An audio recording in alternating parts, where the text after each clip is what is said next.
وسلام على عباده الذين اصطفى أما بعد فأعوذ بالله من الشيطان الرجيم بسم الله الرحمن الرحيم قال الله سبحانه وتعالى يا أيها الذين آمنوا كتب عليكم الصيام كما كتب على الذين من قبلكم لعلكم تتقون صدق الله مولانا العظيم اللهم صل على جسد محمد في الأجساد اللهم صل على روح محمد في الأرواح اللهم صل على روضة محمد في القبور اللهم صل على ولد محمد في البلاد وعلى آله وصحبه وسلم تسليما كثيرا كثيرا اللهم انفعنا بما علمتنا وعلمنا ما ينفعنا وزدنا علما سبحانك لا علم لنا إلا ما علمتنا إنك أنت العليم الحكيم اللهم اشرح لي صدري ويسر لي أمري واحلل عقدة من لساني يفقهوا قولي يا أيها الذين آمنوا يا أهل الإيمان كتب عليكم الصيام تم پر روزے لازم کر دیے گئے کما کتب علی الذین من قبلکم جیسے لازم تھے تم سے پہلے لوگوں پر لعلکم تتقون اس کا مقصد یہ ہے کہ تمہارے اندر تقوی اور پرہیزگاری آ جائے حضرت سلمان فارسی رضی اللہ تعالیٰ عنہ فرماتے ہیں کہ ایک مرتبہ جب رمضان کا مہینہ آ رہا تھا تو رمضان کے مہینے سے ایک دن یا 2 دن پہلے حضور صلی اللہ علیہ وسلم نے صحابہ کو جمع فرمایا اور آپ نے ایک خطبہ ارشاد فرمایا اور وہ خطبہ رمضان کی تیاری کے حوالے سے تھا اس میں آپ نے مختصراً 10 باتیں ارشاد فرمائی اب وہ 10 باتیں اتنی آسان تھیں یاد کرنا بھی آسان عمل کرنا بھی آسان محفوظ بھی رہی اور صحابہ نے بعد کے لوگوں تک انہیں منتقل بھی کر دیا وہ 10 باتیں جو حضور صلی اللہ علیہ وسلم ارشاد فرمائی تھیں وہ کیا تھیں ان میں سے پہلی بات یہ تھی کہ آپ نے فرمایا کہ اے لوگوں یا ایھا الناس اے لوگوں تمہارے پاس ایک مہینہ آ رہا ہے جو کہ عظمت اور برکت والا مہینہ ہے عظمت والا بھی ہے اور برکت والا بھی ہے عظمت تو اس مہینے کی یہ ہے کہ اللہ رب العزت نے جنت کے دروازے سارے کھولے ہوئے ہیں جہنم کے دروازے بند ہیں شیاطین کو بند کیا ہوا انسان کو نیکیوں کی ترغیب اور اسے شوق دلایا جا رہا ہے اس کے گناہ معاف ہوتے جا رہے ہیں اس کی نیکیاں بڑھا بڑھا کر لکھی جا رہی ہیں اور برکت والا مہینہ بھی ہے کہ اس میں ہر چھوٹی سی نیکی کا اجر بہت بڑا اللہ نے لکھا ہے پھر آپ نے فرمایا کہ اس عظیم الشان مہینے کے اندر ایک رات ایسی آنے والی ہے جو کہ 1000 مہینوں سے عبادت کے اعتبار سے افضل ہے پیسے نہیں ایک شخص 1000 مہینے تک مسلسل عبادت کرتا رہے اور دوسرا اس کے مقابلے میں اس رات کو پالے اور اس کا حق ادا کر دے یہ اس سے زیادہ افضل ہے یہ اس امت کے لیے اللہ ہے ابو ہریرہ رضی اللہ تعالیٰ عنہ کی روایت میں فرماتے ہیں رسول اللہ صلی اللہ علیہ وسلم نے فرمایا من قام لیلۃ القدر ایمان و احتسابا غفر له ما تقدم من ذنبه جس شخص کو لیلۃ القدر مل گئی اور اس رات میں اللہ کی رضا کے لیے ایمان کے ساتھ اور ثواب کی نیت سے قیام کیا اللہ سے دعائیں مانگی عبادت کی اللہ اس کے سارے گناہ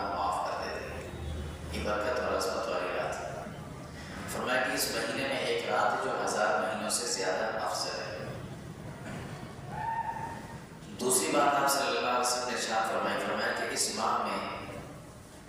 دن میں اللہ نے روزے کو تم پر فرض کیا اور رات کے قیام کو اللہ نے تم پر لازم کیا. یہ بات لازمی سمجھ لیں کہ جو لوگ بغیر کسی عذر کے یا معمولی عذر کو سامنے رکھ کر روزہ چھوڑ دیتے ہیں، اللہ کے نبی صلی اللہ علیہ وسلم فرماتے کہ اللہ نے دن کا روزہ تم پر فرض کیا ہے، لازم کیا ہے، اور اللہ کا حکم آئے تو اس کے مقابلے میں پھر انسان اپنی دلیل و حجت قائم نہ کرے. جتنا ہو سکے انسان کوشش کرے. اور رات کے قیام کو بھی اللہ نے لازم کیا ہے کہ رات میں تراویح پڑھنی ہے. اب جو لوگ کہتے ہیں کہ تراویح پڑھنا کوئی لازمی تو نہیں ہے، نہ کرنے والوں کے لیے اللہ نے یہ بھی کہا ہے کہ نماز بھی لازمی نہیں ہے. تمہاری نماز سے مجھے کوئی فائدہ نہیں ہے کہ تم نماز پڑھو گے مجھے کوئی فائدہ نہیں، نہ پڑھو. لیکن یہ انسان اپنے لیے خود سوچے کہ میرے لیے لازمی ہے کہ نہیں ہے، اور میرے لیے لازم ہے یا نہیں ہے. اس کے لیے اتنی حجت کافی ہے کہ حضور نے اہتمام سے پڑھی اور صحابہ نے پڑھی. وہ ہم سے کئی گنا زیادہ اچھے اور بڑے لوگ تھے. جب وہ پڑھتے تھے تو ہمیں بھی پڑھنی ہے. تو فرمایا دوسری بات یہ فرمائی آپ نے کہ اس کا دن کا روزہ اللہ نے تم پر لازم کیا، فرض کیا، اور رات کا قیام فرض کیا، دونوں کو ساتھ. تیسری بات فرمائی کہ اللہ رب العزت نے اس مہینے میں فرض کا ثواب 70 گنا بڑھا دیا ہے. ایک فرض نماز ایک انسان پڑھتا ہے، اللہ اسے 70 نمازوں کا ثواب عطا فرماتے ہیں. ایک روزہ رکھے گا 70 روزوں کا ثواب ملے گا. ایک قرآن کریم کے ایک آیت کی تلاوت کرے گا 70 آیت کے پڑھنے کا اللہ اسے اجر عطا فرمائے گا. 2 نفل پڑھے گا اللہ اسے 70 مرتبہ 2 نفل پڑھنے کا ثواب عطا فرمائے گا. ہر عمل کو اللہ نے 70 گنا بڑھا دیا. اور چوتھی بات فرمائی کہ اللہ نے اس مہینے میں نفل کو فرض کے برابر کر دیا. فرض نماز کا، فرض روزے کا جو اجر ہے، جو ثواب ہے، اس مہینے میں اللہ نفل عبادت کا اتنا ثواب دیتے ہیں. نفل جو پڑھے گا اسے فرض کا ثواب ملے گا. ذکر و اذکار تسبیحات کرے گا اسے اللہ فرض کے برابر ثواب عطا فرمائے گا. جتنی بھی نفلی عبادات ہیں اللہ اس کا ثواب فرض کے برابر کر کے عطا فرمائے گا. یہ چوتھی بات آپ صلی اللہ علیہ وسلم نے صحابہ سے ارشاد فرمائی. پھر پانچویں بات فرمائی کہ جو ہے دیکھو یہ صبر کا مہینہ ہے. اس مہینے میں صبر کو عملی مشق کر کے اپنی زندگی میں اس کو لانا ہے. یہ نہیں کہ صرف روزہ ہے تو صبر کرنا، روزہ ختم تو صبر بھی ختم نہیں. صبر کی عملی مشق کرنی ہے اور پھر اسے اپنی زندگی کا حصہ بنانا ہے. یہ صبر کا مہینہ اس مہینے میں تو کرنا ہی کرنا. اور آپ نے فرمایا کہ دیکھو صبر کرنا اگرچہ مشکل عمل ہوتا ہے. بعض دفعہ انسان کے مزاج کے خلاف کوئی بات ہوتی ہے، انسان سے برداشت نہیں ہوتی، لیکن اسی کو برداشت کرنا یہی بڑی کمال کی بات ہے. اور فرمایا کہ اس کا بدلہ اللہ نے جنت دی رکھی ہے. صبر کا بدلہ جنت ہے. اور ساتھ میں یہ بھی فرمایا کہ یہ غمخواری اور ہمدردی کا مہینہ ہے. کیا مطلب کہ کسی دوسرے انسان کی پریشانی، تکلیف، اسے سمجھنا، اس کی تکلیف کو اپنی تکلیف سمجھنا، اس کا احساس اپنے اندر پیدا کرنا، یہ ہے غمخواری. اور ہمدردی ہر انسان کی بھلائی چاہنا، اچھائی چاہنا، یہ جذبہ اپنے اندر پیدا کرنا. اس مہینے میں انسانوں کی خیر خواہی، انسان کی بھلائی، اس کی ہمدردی کے لیے جتنا ہو سکے اچھے کام کریں. ایک طرف یہ ہوتا ہے کہ انسان اللہ رب العزت انسانوں کے دلوں کو اتنا نرم کر دیتے ہیں. دین سے تعلق، دین سے وابستگی، اللہ کے گھر سے جڑا ہوا انسان، اللہ اس کے دل کو ایسی نرم کر دیتے ہیں. رمضان مبارک میں اللہ اس کا دل اتنا نرم کرتے ہیں ہر انسان کے ساتھ ہمدردی کا جذبہ پیدا ہو جاتا ہے. چنانچہ ایک طرف وہ لوگ ہوتے ہیں کہ جو چاہتے ہیں کہ ہم غریبوں پہ خرچ کریں، انہیں دیں، ان کی ضرورتیں پوری کریں، خاموشی سے سب کی کارروائی ہوتی ہے اور اسے خوشی محسوس کرتے ہیں. اور دوسری طرف ایسی چھانٹی ہوتی ہے کہ رمضان کا مہینہ چونکہ زکوٰۃ کے لیے ہم نے متعین کیا ہے تو کچھ لوگ ایسے بھی آ جاتے ہیں کہ جو کہتے ہیں کہ کسی طریقے سے زکوٰۃ سے اپنے آپ کو بچا لیں، زکوٰۃ کا دینی پڑے. کچھ ایسا بھی کرتے ہیں کہ رمضان کا مہینہ ہے سے پہلے اپنا سارا مال اپنی بچے یا بیوی کے نام کر دے، میرے پاس تو کچھ نہیں ہے، اور پھر واپس لے لے۔ کہتے ہیں اللہ کو بھی میں نے راستہ دکھا دیا اور اپنے آپ کو بھی بچا لیا۔ تو اس طرح بھی ہو جاتا ہے، لیکن اللہ رب العزت انسانوں کی ان اموال کو، ان چیزوں کو نہیں دیکھتے، اللہ انسان کی نیت کو دیکھتے ہیں، انسان کی نیت کیسی سوچ کیا ہے۔ فرمایا یہ ہمدردی کا مہینہ ہے، اس میں ایک دوسرے کے ساتھ ہمدردی کرنی چاہیے، جتنا ہو سکے ایک دوسرے کے ساتھ بھلائی کرنی چاہیے، اچھائی کرنی چاہیے، نرمی کرنی چاہیے۔ اس مہینے میں یہ جو ہمارے پاس ایک عجیب کیفیت پیدا ہو جاتی ہے کہ مہینہ آتا ہے تو ہر چیز پہ جو ہے نا لوٹ مار شروع ہو جاتی ہے۔ پچھلے 2-4 دنوں سے ٹھیلوں سے فروٹ غائب ہو چکا ہے، کیوں بھی کہتے ہیں اتنا مہنگا ہے ہم خرید نہیں سکتے۔ ہم بھی غلطی کرتے ہیں، ٹھیلوں والے غریبوں سے بیچاروں سے لڑتے ہیں، ان سے نہیں لڑنا چاہیے، ان کا بیچاروں کا قصور نہیں ہے۔ یہ تو اوپر جو لوگ بیٹھے ہیں ان سے اللہ ہی پوچھے گا، ہم تو نہیں پوچھ سکتے، ان سے اللہ ہی پوچھے کہ یہ عجیب کیفیت ہے کہ جب رمضان کا مہینہ آتا ہے، پہلے رمضان کا مہینہ آتا تھا خوشی محسوس ہوتی تھی، لوگ خوش ہوتے تھے، بچے کتنے خوش ہوتے تھے۔ اب جب رمضان کا مہینہ آتا ہے تو کچھ لوگ غریب ایسے لوگ ہیں بیچارے جو افسوس کر رہے تھے کہ بھائی میرے پاس میں یہ چیز نہیں خرید سکوں گا۔ کیلا ہے کیا چیز، اس کی حیثیت کیا ہے؟ اللہ نے ٹھیک ہے دی ہے، لیکن رمضان سے پہلے وہ 80 اور 60 روپے درجن ملتا اچھا کیلا، اور اب 300 روپے ہو گئے، وہ بھی نہیں مل رہا۔ یہ کون کر رہا ہوتا ہے؟ یہ امریکہ نے دعویٰ نہیں کیا، یہ بھارت نے نہیں کیا، یہ اس پاکستان کے وہی مسلمان کر رہے ہیں کہ جو رمضان کا آخری عشرہ حرم میں گزارنا بھی چاہتے ہیں کہ ہم آخری عشرہ وہاں گزاریں، اور یہ سارا قصور عوام کا نہیں ہے۔ اللہ رب العزت نے یہ جو اجتماعی نظام رکھا ہے نا، اجتماعی نظام جس کے اندر ایک امیر ہو، مملکت ہو، سربراہ مملکت ہو، عوام کا ایک بڑا ہو، نمائندہ ہو، باقی عوام، اس نظام کو چلانے کے لیے اللہ نے قانون بھی بنایا ہے، اور وہ قانونی مقننہ اس آدمی کے اختیار میں دیا کہ تم نے ان ساری چیزوں کو دیکھنا ہے۔ ایک وہ حضرت عمر تھے جو کہتے تھے کہ اگر کوئی کتا بھی پیاسا مرے گا تو میں جواب دہ ہوں گا، اور ایک اس دور کے ہم ہو گئے، ہم آج ایسے اس حال میں پہنچ گئے کہ رمضان کا مہینہ آتا ہے پانی بند کر دیا جاتا ہے۔ شاید آپ کو بھی پتا ہوگا کہ محلے میں 2-3 دن سے پانی نہیں آ رہا، آج جمعہ ہے، سب کو پتا ہے پانی نہیں، اور یہ ہر رمضان میں ہوتا ہے، صرف اس دفعہ بھی نہیں، ہر رمضان میں ہوتا ہے، اور یہ صرف پانی اس جگہ کا بند ہوتا ہے جو محلے کا نام ہے۔ جتنے بھی ہائیڈرنٹ بنے ہوئے آپ وہاں جا کر دیکھیں، وہاں کوئی پانی بند نہیں ہوتا۔ کیوں؟ تاکہ وہ ٹینکر خریدیں، اور وہ ٹینکر جو گورنمنٹ 1200-1500 اس کے ریٹ مقرر کیے گورنمنٹ نے، وہ ٹینکر ہمیں 9000 روپے کا ملتا ہے۔ یہ بیچنے کے لیے کس کی وجہ سے؟ یہ رمضان کی وجہ۔ تو غریب کیا کہے گا؟ جو بیچارہ غریب ہے وہ کہے گا کہ اللہ رمضان کا مہینہ نہ آئے، اچھا پھل وہ نہیں خرید سکتا، سبزی وہ نہیں خرید سکتا، پانی اس کا بند کر دیا جائے، گیس اس کی بند ہو جائے، بجلی پھر الگ نہ ہو اس کی، تو بیچارہ کرے گا۔ ویسے ہم اپنی طرف سے تو سوچتے ہیں کہ رمضان کا مہینہ آتا ہے جی ہم مبارکبادیں نہیں دیتے، سب کچھ کرتے ہیں، لیکن ڈر اس بات کا لگتا ہے کہ اللہ کے سامنے جتنا بڑے مجرم بن کر ہم مسلمان پیش ہو گئے اور ہم پاکستان والے پیش ہو گئے، شاید دنیا کے کسی ملک والے نہ ہو جتنے بڑے مجرم ہوں۔ اور یہ صرف ہم بڑوں کی بات نہیں ہے، حکمران طبقے کی نہیں، جس کا جتنا پس پہنچتا ہے وہی کرتا ہے۔ جھوٹ ہے، قانون تو ہے نہیں، پوچھ تو ہے نہیں، باقی ساری چیزوں کی پوچھ ہے۔ سبزی کس دام پہ بک رہی ہے، غریب کس دام پہ خریدے، کوئی پتہ نہیں، فروٹ کسی کو مل رہا ہے نہیں مل رہا، کوئی پتہ نہیں، کوئی نہیں پوچھتا اس کا۔ ہم اللہ سے دعا کریں گے کہ اللہ رب العزت اس کا بدلہ ان لوگوں کو دیں جو غریبوں کو اس طرح ترسایا جاتا ہے، اس سے اللہ کے نبی نے فرمایا تھا صلی اللہ علیہ وسلم نے کہ یہ غمخواری اور ہمدردی کا مہینہ ہے، ایک دوسرے کے ساتھ غمخواری ہے۔ چنانچہ حضور صلی اللہ علیہ وسلم کی برکت سے آج بھی مدینہ منورہ کے اندر رمضان کا مہینہ آتا ہے، لوگ ایک دوسرے پہ خوب خرچ کرتے دیتے خوب لے، اور ہر آدمی افطار میں دسترخوان لگانے کے بعد کوشش کرتے لوگوں کو جمع کریں، میرے پاس افطاری کریں، اور اس کو اپنا احسان سمجھتا ہے کہ فلاں نے مجھ پر احسان کیا، کیا احسان کیا، میرے پاس اس نے افطاری کی ہے۔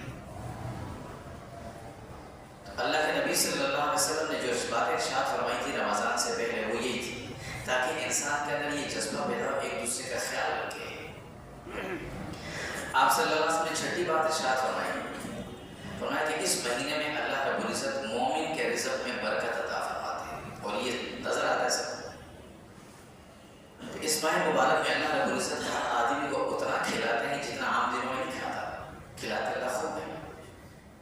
اور جو پرہیز کرنے والے ہوتے ہیں نا، وہ بھی بیچ میں بد پرہیزی کر لیتے ہیں، کچھ نہیں ہوتا، اللہ کھلا ہے۔ اللہ جب میزبانی کر رہے ہوں تو اس کھانے میں انسان کو نقصان نہیں ہوتا ہے، کھلا رہے تھے اللہ کو۔ ساتویں بات آپ صلی اللہ علیہ وسلم نے ارشاد فرمایا کہ اس ماہ مبارک میں اگر کوئی کسی مسلمان روزے دار کو روزہ افطار کروائے گے، روزے دار کو یہ دھیان میں رکھیے، یہ جو روڈوں میں دسترخوان لگا لیتے ہیں اور لوگوں سے پیسے جمع کر منہ کھلا کے افطار ہو جاتا ہے، اس میں کتنے روزے دار ہیں، کتنے غیر روزے دار ہیں، یہ بھی دیکھنا چاہیے۔ اور یہ بات بھی ذہن میں رکھیں کہ ہم لوگ زکوٰۃ کا پیسہ وہاں دیتے ہیں، وہ زکوٰۃ ادا نہیں ہوتی، اس لیے کہ وہ کس پہ خرچ ہو رہی ہوتی ہے، کون استعمال کرتا ہے، کوئی پتہ نہیں ہوتا اس کو، تو زکوٰۃ وہاں جاتی نہیں۔ ویسے لگائیں شوق کلیکٹ کریں لوگ، ہاں ایک آدمی خود اپنے ذات سے کر رہا ہے، اپنے پیسے سے کر رہا ہے، لوگوں کو افطار کرا رہا ہے، ٹھیک ہے کرے، لیکن یہ جو لوگوں سے زکوٰۃ کے پیسے جمع کر کے کروا رہے ہیں، اس سے زکوٰۃ ادا نہیں ہوتی۔ فرمایا جو شخص روزے دار کو روزہ افطار کروائے، روزے دار کو جس نے روزہ رکھا ہے، اللہ رب العزت اس افطار کروانے والے کو کتنا بدلہ دیں گے؟ نمبر 1، اس کے سارے گناہ معاف ہو جائیں گے، صغیرہ گناہ، اسے اللہ رب العزت جہنم سے نجات دے دیں گے، اور اس روزے دار کے برابر ثواب اللہ اس کو بھی عطا فرمائیں گے۔ 3 انعامات مل رہے ہیں، گناہ معاف ہو رہے ہیں، جہنم سے نجات مل رہی ہے، اور روزے دار کے روزے کے برابر اسے بھی ثواب مل رہا ہے، یہ اس نے افطار کروایا روزے دار نے۔ اور پھر آپ نے مزید فرمایا 8ویں بات، فرمایا جس آدمی نے کسی روزے دار کو کھانا کھلا دیا، روزے دار روزہ تھا اس کا، اسے کھانا کھلا دیا، مستحق تھا۔ فرمایا کہ حضور نے فرمایا کہ قیامت کے دن اللہ رب العزت میرے ہاتھ سے اس آدمی کو حوض کوثر پلوائیں گے اور اسے سیراب کریں گے، میں اسے پلاؤں گا حوض کوثر سے پانی پلاؤں گا، جو آدمی روزے دار کو کھانا کھلائے۔ 9ویں بات آپ صلی اللہ علیہ وسلم نے ارشاد فرمائی کہ اس ماہ مبارک میں جو شخص اپنے ملازمین کے ساتھ، یہ لفظ میں بار بار اکثر کہا کرتا ہوں کہ ان کو ملازمین نہ سوچیں انسان، ان کو معاونین کہنا چاہیے۔ ملازم جب ہم کہتے ہیں نا تو ہمارے ذہن کے اندر ایک لمبی طویل قسم کے ایک فرق پیدا ہو جاتی ہے، میں بہت بڑا، یہ بہت چھوٹا، یہ ذہن کے اندر آتا ہے، یہ میرا ملازم، یہ میرا نوکر۔ ملازم نہیں کہنا چاہیے، ان کو معاون کہنا چاہیے کہ جو کام میں نہیں کر سکتا وہ یہ میرے لیے کر رہا ہے، یہ میرا معاون ہے۔ معاون کہیں گے تو برابری والی سوچ پیدا ہوگی، اور ملازم کہیں گے تو برابری والی سوچ پیدا نہیں ہوتی۔ اور اسلام میں اللہ نے برابری رکھی ہے، اسی لیے نماز میں سب ایک طرح کھڑے ہوتے ہیں، حج میں جائیں گے تو سب ایک طرح کا احرام پہنیں گے، بادشاہ کا احرام الگ اور غریب کا الگ نہیں ہوتا، ایک ہی طرح کا احرام پہنیں گے۔ روزہ رکھیں گے تو سب ایک ساتھ رکھیں گے، زکوٰۃ جتنی جو بادشاہ پر ہے اتنی عام آدمی پر بھی ہے، سب برابری والی بات۔ تو فرمایا کہ جو آدمی اپنے ملازمین یعنی معاونین کے ساتھ آسانی کرے گا، کام میں آسانی کر دے، ان کے ساتھ آسانی پیدا کرے گا، اللہ رب العزت اس آدمی کے ساتھ بھی آسانی والا معاملہ فرمائیں گے، دنیا میں بھی اس کے معاملات آسان ہوں گے، اور محشر میں حساب اور کتاب میں بھی اس کے ساتھ آسانی ہوگی۔ جو اپنے ان ماتحتوں کے ساتھ نرمی کرے گا، ان کے ساتھ آسانی کا والا معاملہ کرے گا۔ اور آپ صلی اللہ علیہ وسلم نے آخری اور 10ویں بات ارشاد فرمایا کہ یہ ایسا مہینہ ہے کہ اللہ نے اسے 3 حصوں میں تقسیم کیا ہو۔ اس کا پہلا عشرہ جو ہے وہ رحمت والا ہے، اللہ کی طرف سے رحمت برستی ہے، لوگوں کے دلوں کو نرم کیا جاتا ہے، نرم ہوتے رہتے ہیں، اور جب دل نرم ہو جاتے ہیں پھر اللہ رب العزت فرمایا کہ دوسرا جو عشر ہے وہ مغفرت کا ہوتا ہے، پھر اللہ کی طرف سے مغفرت کے سلسلے شروع، اس کی مغفرت ہو جائے، اس کی ہو جائے، اس کی ہو جائے، اس کی ہو جائے۔ اور پھر آخری اور تیسرا عشرہ جو ایمان والے تھے، جو دنیا میں زندہ ہے ابھی، ان کی مغفرت ہو گئی، ان کی دعاؤں کی، ان کی ذکر و اذکار و تسبیحات کی بدولت اللہ رب العزت نے جو دنیا سے چلے گئے، آخری عشرے میں ان کی بھی مغفرت فرما دی۔ تو آخری عشرہ مغفرت کا ہو، رحمت، مغفرت اور جہنم سے نجات کا۔ تیسرا عشرہ جو جہنم سے حضور صلی اللہ علیہ وسلم نے یہ جو مختصر سی 10 باتیں ارشاد فرمائی گن کر، یہ اس لیے فرمائی، ایک تو وقت ایسا تھا کہ رمضان کا مہینہ بھی بالکل قریب تھا، 1-2 دن کا فاصلہ تھا، اور دوسرا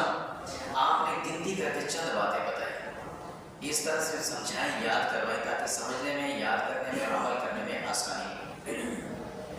اور یہ کسی بھی بات کو سمجھانے کا بہترین طریقہ ہوتا ہے کہ جب بات کر دی جائے تفصیل کے ساتھ، اس کے بعد خلاصے کے طور پر آخر میں اس کو 2-3 باتوں میں 2-3 الفاظ میں اس کو بتا دیا جائے کہ میں یہ باتیں ہم نے کہی۔ حضور صلی اللہ علیہ وسلم نے جیسے حجۃ الوداع کا خطبہ تھا، اس میں آپ نے جو باتیں گن گن کر فرمائی، بظاہر دیکھیں تو ان باتوں کا آپس میں ربط نہیں نظر نہ آتی کہ وہ باتیں مختلف باتیں، لیکن وہ ساری آپ صلی اللہ علیہ وسلم کی زندگی کا جو 23 سال نبوت کے بعد کا دور تھا، اس پورے دور کا خلاصہ آپ نے نچوڑ کر کے بتایا، گنتی کر کے بتایا۔ تو یہ 10 باتیں حضور نے صحابہ کو سمجھا دی، اب ان کے ذہن میں یہ بات بیٹھ گئی کہ ہم نے کیا کرنا ہے۔ اس کے بعد حضور صلی اللہ علیہ وسلم کا معمول رمضان کے مہینے میں کیا تھا، یہ ہمیں سمجھنا ہے۔ حضور صلی اللہ علیہ وسلم نے 4 کاموں کا بڑا اہتمام کیا رمضان میں، 4 باتوں کا۔ ہر مہینے رمضان میں جب آتا تھا 4 باتوں کا بہت اہتمام فرماتے تھے، اور 3 باتوں سے خوب بلکہ اچھی تنبیہ کے ساتھ منع فرماتے تھے، یہ 3 کام نہیں کرنے، ویسے بھی نہیں کرنے، لیکن رمضان میں فرمایا بالکل نہیں کرنے۔ وہ 4 کام کیا تھے جو حضور صلی اللہ علیہ وسلم کرتے تھے؟ عبادت، تلاوت، سخاوت اور انابت، یہ 4 باتیں حضور کرتے تھے۔ تلاوت، قرآن مجید کی تلاوت بہت اہتمام سے حضور کرتے تھے، پورا قرآن مجید سناتے تھے، سنتے تھے، جبرائیل امین آتے ان کو سناتے، ان سے سنتے، پڑھتے بھی۔ یہ سلسلہ آپ کا پورے رمضان جاری رہتا تھا، قرآن کی تلاوت خوب کرتے تھے۔ دوسرا عمل آپ صلی اللہ علیہ وسلم کہ عبادت خوب کرتے تھے۔ عبادت سے مراد دن میں نوافل پڑھ لی، نمازوں کا تو ویسے ہی اہتمام تھا، نوافل کا خوب اہتمام ہو گیا، رات میں تراویح کا اہتمام، پھر تہجد، صلاۃ قیام اللیل کا اہتمام، یہ اہتمام خوب فرماتے تھے، خوب اہتمام فرماتے ہیں۔ حضرت عائشہ صدیقہ رضی اللہ تعالیٰ عنہ فرماتی ہے کہ رسول اللہ صلی اللہ علیہ وسلم رمضان کے مہینے میں خوب اللہ کی عبادت کرتے تھے، لیکن جب رمضان کا آخری عشرہ شروع ہوتا تو پھر آپ پوری رات اللہ کی عبادت کرتے، اور ہمیں بھی کہتے اٹھ جاؤ، ہمیں بھی سونے نہیں دیتے تھے، ازواج مطہرات کہ پوری رات اللہ کی عبادت میں لگے رہتے تھے، دعاؤں میں، ذکر میں، تسبیحات میں، نوافل پڑھے قیام میں تھک گئے، بیٹھ گئے، تلاوت شروع کر دی، دعائیں شروع کر دی اپنی امت کے لیے، سب کے لیے دعائیں۔ تو ہمیں بھی یہی کام کرنے چاہیے جو حضور نے کیے۔ دین تو اتباع کا نام ہے، اور اتباع یہی ہے جو حضور نے کیا وہ ہم نے کرنا ہے۔ تو خوب دعاؤں کا اہتمام اس مہینے میں ہو، جب موقع ملے دعائیں، جب خاموش طرح اکیلے بیٹھے ہوں ذکر، تسبیحات، تلاوت شروع ہو جائے، اور جب موقع ہو نوافل کثرت سے پڑھیں۔ مسجد میں آئے، ابھی جماعت میں وقت باقی، نفل پڑھنا شروع کر دیں۔ ہاں ممنوع وقت نہ ہو تو باقی اوقات میں پڑھیں، ممنوع اوقات نفل کے تو اس میں بیٹھ کر تلاوت کر لیں، ذکر کر لیں۔ تلاوت کا فائدہ یہ حدیث میں آتا ہے، لیکن نبی صلی اللہ علیہ وسلم فرماتے ہیں جو شخص کثرت سے قرآن مجید پڑھتا ہے اور قرآن مجید کی کثرت تلاوت کی وجہ سے اسے دعائیں مانگنے کا موقع نہیں ملتا،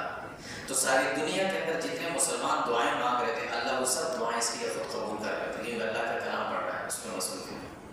تو تلاوت خوب کرنی چاہیے، اور اس بات کا خیال رکھیں، ہم میں سے بہت سے لوگ ایسے ہیں کہ جن کی قرآن مجید کی تلاوت صحیح نہیں ہے۔ کب صحیح کریں گے؟ نمازیں بھی پڑھ رہے ہیں، زندگی بھی گزر رہی ہے، کب تک ہم اسے چلیں گے؟ اس شرما حضوری کو ایک طرف رکھ کر کسی کے پاس بیٹھ کر اپنے قرآن کو صحیح کر لیں، ایک آدھ صفحہ آپ صحیح تجوید سے صحیح کروا لیں، باقی خود اللہ کو ٹھیک کر دیں گے، انشاءاللہ صحیح ہو جائے۔ اس چیز کو چھوڑنے کے بھی اب اس عمر میں لوگ کیا کہیں گے؟ لوگوں نے تو ہر عمر میں کہنا ہے، بچپن میں بھی کہنا ہے، بڑھاپے میں بھی کہنا ہے، یہ دیکھنا ہے اللہ نے کیا کہا ہے۔ اللہ کے سامنے جائے تو کم سے کم ہماری تجوید تو صحیح ہو، قرآن تو صحیح پڑھ سکیں۔ آج تک ہم اپنا کلمے میں غور نہیں کر سکے، لا الہ الا اللہ محمد رسول اللہ، محمد رسول اللہ یہ کلمہ پڑھتے ہیں، ہاں کی بجائے ہاں پڑھتے ہیں محمد رسول اللہ، تو کلمہ بھی بنیاد میں ہمارا ٹھیک ہے، اس کو صحیح کریں۔ نمازیں ہماری الحمدللہ رب العالمین الرحمن الرحیم، یہ عجیب تلاوت ہے، غلط ہے یہ، الحمدللہ رب العالمین الرحمن الرحیم، بسم اللہ الرحمن الرحیم، یہ جب بنیادیں ٹھیک نہیں ہماری تو آگے کیا حال ہوگا؟ اس چیز کو یہ اللہ نے موقع دیا، اس کو صحیح کر لیا۔ حضور رمضان کے مہینے میں جبرائیل کے ساتھ بیٹھ کر اپنا قرآن صحیح کر رہے ہیں، اور ہم کہتے ہیں ہمیں شرم آتی ہے، ہمارے پاس وقت نہیں ہے، اپنا قرآن صحیح کریں، بیٹھیں، پکڑ لیں کسی کو مجبوراً پکڑ لیں۔ ہم بہت سی چیزوں پر پیسے خرچ کرتے ہیں، کسی کو اوپر بٹھا لیں، اس کے سے مہینہ باندھ دیں، اس سے کچھ بھی نہیں ہوتا، کوئی فرق نہیں پڑے گا، یہ پیسے اللہ ہمیں آخرت میں دے دیں گے، اپنا قرآن تو صحیح کر لیں کم سے کم، نمازیں ہماری صحیح ہو جائیں۔ پھر آپ صلی اللہ علیہ وسلم اس مہینے میں خرچ سخاوت والا معاملہ بہت کرتے تھے، یہ بھی حضور کی عادت ہے اس معاملے میں۔ حضرت عبداللہ بن عباس رضی اللہ تعالیٰ عنہ فرماتے ہیں کہ جب رمضان کا مہینہ آتا حضور کی سخاوت ایسی ہو جاتی جیسے ہوا چل گئی، ادھر سے آئی ادھر گئی، یہاں سے آتا تھا یہاں حضور خرچ کرتے تھے، اور خرچ یہ اللہ نے ایسا نظام رکھا جیسے پائپ ہے، پائپ لائن، اس کے اندر پانی ہوتا ہے، آگے سے ٹوٹی کھولیں گے تو نیا پانی پیچھے سے آئے گا، ٹوٹی بند کر دیں گے تو پھر نیا پانی بھی نہیں آئے گا، بالکل ایسے ہی جتنا خرچ کرتے ہیں اتنا اللہ دیتے ہیں، جتنا خرچ اتنا دیتے ہیں، کیونکہ اللہ بھی نہیں خرچ کر رہے، اور اللہ کسی بندے کا اپنے اوپر حق نہیں چھوڑتے کہ میرے نام پہ خرچ کیا ہے اس کو دونا واپس دے دیتے ہیں۔ تو اس مہینے میں اپنی استطاعت کے مطابق جتنا ہو سکے خرچ بھی کر لیں، کسی کے پاس افطاری بھیج دیں، افطاری کا سامان لے کر دے دیں، کسی کو کوئی راشن میں کوئی چیز دے دیں،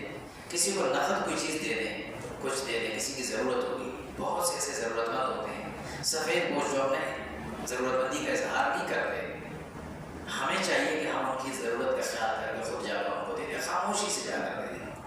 اور یہ احساس بھی نہ ہونے دیں کہ یہ زکوٰۃ دی جا رہی ہے، اسے بلائیں نہیں، خود جا کر اس کے پاس دیں، ہدیہ ہے، تحفہ ہے، زکوٰۃ ہدیے کے نام سے دے سکتے ہیں، آپ تحفے کے نام سے دے سکتے ہیں، میں آپ کو یہ تحفہ دے رہا ہوں، ہدیہ دے رہا ہوں، دے دیں تاکہ وہ آپ کا اگر رشتہ دار ہے جاننے والے اس کی عزت نفس کا بھی خیال ہو جائے اور چیز بھی اس تک پہنچ جائے۔ اسی طرح چوتھا کام جو حضور صلی اللہ علیہ وسلم فرماتے تھے وہ ہے انابت۔ انابت کے معنی ہے دعائیں، دعاؤں کو خوب اہتمام کرنا، یہ قبولیت کا معنی ہے۔ یہ چار کام، عبادت، تلاوت، سخاوت اور انابت، اور جن چیزوں سے حضور صلی اللہ علیہ وسلم نے منع فرمایا وہ کیا ہے؟ فرمایا ایک تو حرام سے بچنا، حرام کھانا نہیں، حرام بولنا نہیں، حرام کرنا نہیں، اس سے دوسرا غیبت نہیں کرنا، زبان کو اپنی ساتھ سنبھال کے، غیبت ویسے بہت بڑا گناہ ہے، رمضان میں تو اتنا بڑا گناہ بن جاتا ہے کہ وہ نیکیوں کو بھی ساتھ لے چلتے ہیں۔ اور تیسرا آپ نے فرمایا لڑائی جھگڑے سے اجتناب کرنا، کسی سے لڑنا جھگڑنا، یہ نہیں کہنا کہ خاموش جو میرا روزہ ہے، بھائی آپ کچھ بھی کہیں میرا روزہ ہے، بات وہی ہے، انداز مختلف ہے، بھائی میں روزے سے، یہ انداز کہ روزہ ہے بس اگلے کو بھی سمجھ میں آ جائے گی، خاموشی اختیار کر لے، جو کچھ بھی ہے اس پر خاموشی اختیار کرے، بات تو بڑی مشکل ہے لیکن بات یہ بڑی عظمت والی ہے، بڑے اجر ثواب والی ہے، اس لیے حضور نے فرمایا حرام سے بچنا، غیبت سے بچنا، اور لڑائی جھگڑے سے، فساد فساد سے بچنا، گالا گلوچ سے بچنا، ان تین کاموں سے بچ کر ان چار باتوں کا اہتمام کر کے اگر ہم نے یہ رمضان کا مہینہ گزار لیا، یقیناً اللہ رب العزت، اللہ کے نبی نے جو بشارت دی کہ جنت ہے